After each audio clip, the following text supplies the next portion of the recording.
Hey guys, how's it going? In today's video, I want to talk about hydrangeas. So it's winter right now, we're in full-on garden planting mode, so I thought it'd be fun just to talk about some pretty plants, because I know typically by this time of year, my plant list is really long. Like, I'm so excited to get out and get going. I've got spring fever. Also, there have been so many varieties of hydrangeas introduced into the market over the last several years, and maybe you only have experience with some of the older type of varieties, some that maybe you haven't had good luck with. Maybe they flop over every summer and look kind of like a mess, or maybe you've just heard that they are hard to grow. That's the reputation that they have in my area. So to pick the right variety to start with, one that's reliable and easy to grow, will really help out, and I'm hoping that this video helps with that. So I'm going to be showing you guys 16 different varieties of hydrangeas today. They're all beautiful and they all fall within two categories.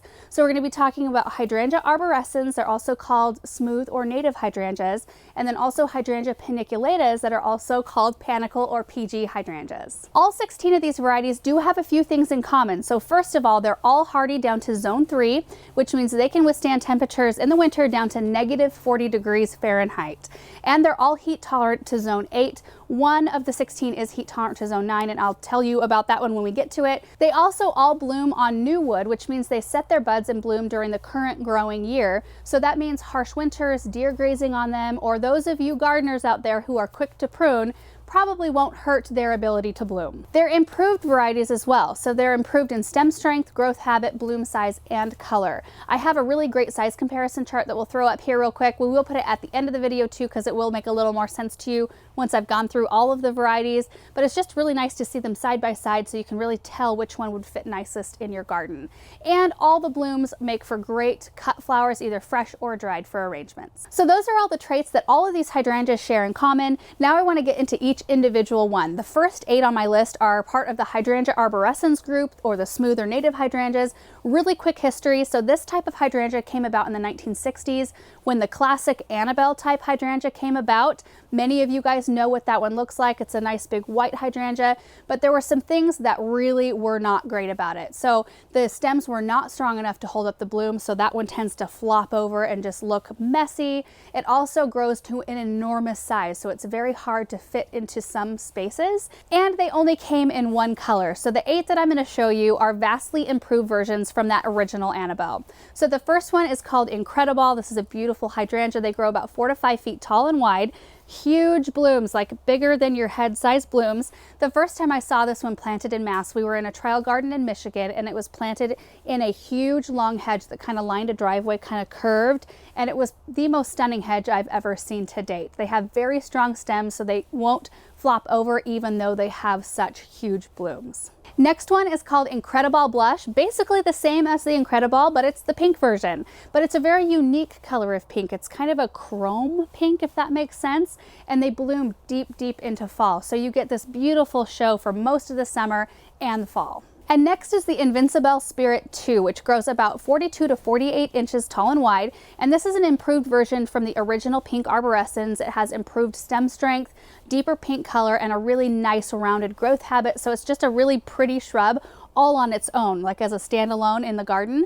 And it's a crazy rebloomer. They just rebloom all throughout the season into fall. And I think the really cool part about this one is that $1 is donated for every one of these that's sold to the Breast Cancer Research Foundation, and they have donated over $1 million so far. Next is Lime Rickey, which grows about 4 to 5 feet tall and wide, and this one is incredibly sturdy. So in their trial gardens, they had one of these planted right below a greenhouse gutter. They had about 4 hours of just pouring torrential rain, and that plant was getting pelted by that downspout coming out of the greenhouse for all 4 hours, and it was not phased. Not a single branch broken. Super strong plant. The color is really unique. They're kind of a luminescent green. They start out kind of creamy colored, and then they deepen to a jade, and so they kind of have this marbleized effect.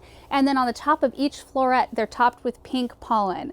So they're just a very unique looking hydrangea, and green goes with everything. Next is Invincible Wee White, and this one is just cute. It's a dwarf size hydrangea that grows about 12 to 30 inches tall and wide, covered with white, beautiful blooms that almost look like a bouquet out in the landscape. And I just love this one because of the size, because I think it gives the ability for a lot more gardeners to use it in their landscape. Because maybe you have a very small garden and you love hydrangeas, but you don't have the space to put something that's going to get really big. This one affords you the opportunity to get a hydrangea planted somewhere in your yard. And then there's Invincible Ruby that grows about 3 to 4 feet tall and wide. And this one's a nice medium-sized shrub. So it's very easy to find space for this type of hydrangea as well.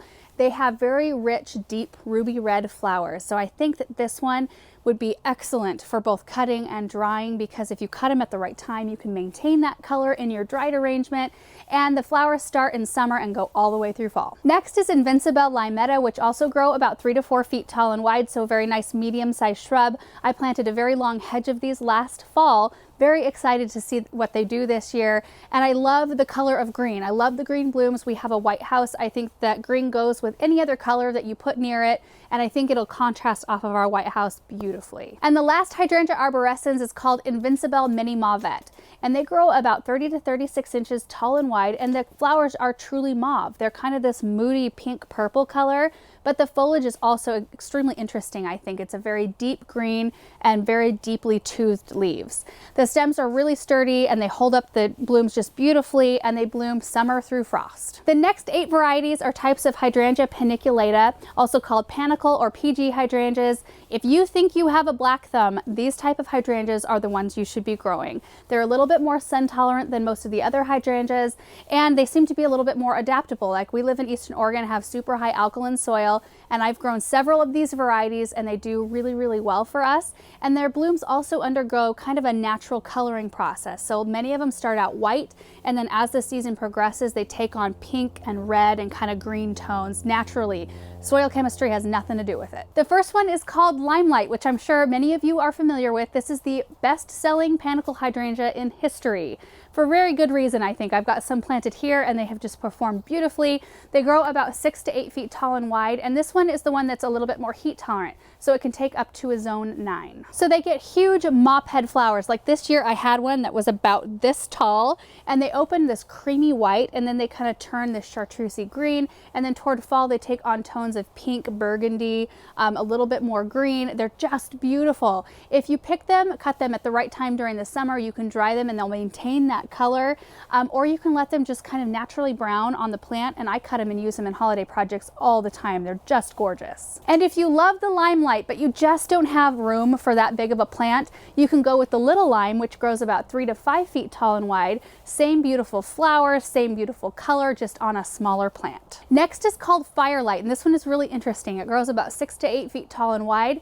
The blooms start off white and then quickly turn a really deep red color. So you get a really long time to enjoy that deep color instead of waiting closer to fall when the temperature starts to change. So it makes for a really great cut flower earlier on in the season. Stems are really, really strong, and it's just a really beautiful kind of compact, dense looking plant. And then there's the quickfire hydrangea, which grows about 6 to 8 feet tall and wide. This is the earliest blooming panicle hydrangea, and it's got a lot of really neat features. So it's got a white lace cap bloom that quickly turns to a deep true red.